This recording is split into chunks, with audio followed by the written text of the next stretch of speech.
sera. Un saluto speciale agli ascoltatori di RTL 102.5 e Radio Z, insieme per diffondere in giro per l'Italia e per il mondo il suono, il bel suono della città più bella del Mediterraneo, ovvero Napoli! Buonasera a tutti e cominciamo questa nostra serie di serate con un amico di RTL 102.5 e Radio Z, vincitore insieme a Ermal Meta dell'ultima edizione del Festival di Sanremo. È qui con noi Fabrizio Moro! Grande Fabrizio!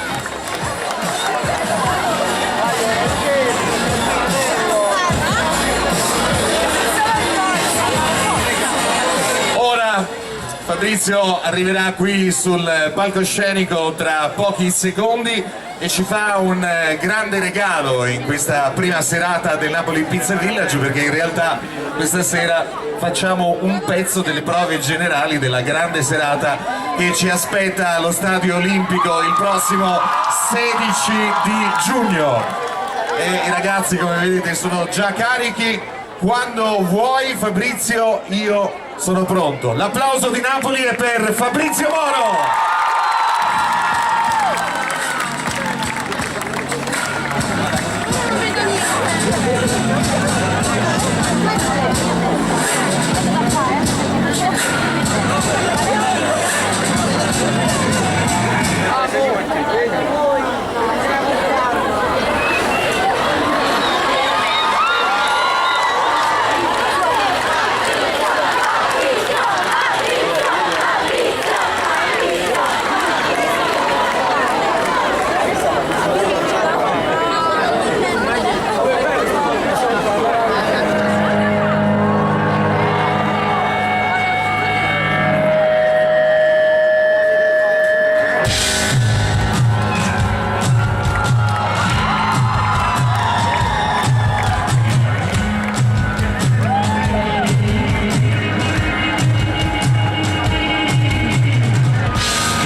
Corrispondere solo mi piace come sentirmi libero da questa onda, libero dalla condizione che la terra farne, libero davvero come fare duro, libero dalla paura del futuro, libero per ognuno, libero di andare, libero da una storia che è finita male, e da uomo libero di cominciare, perché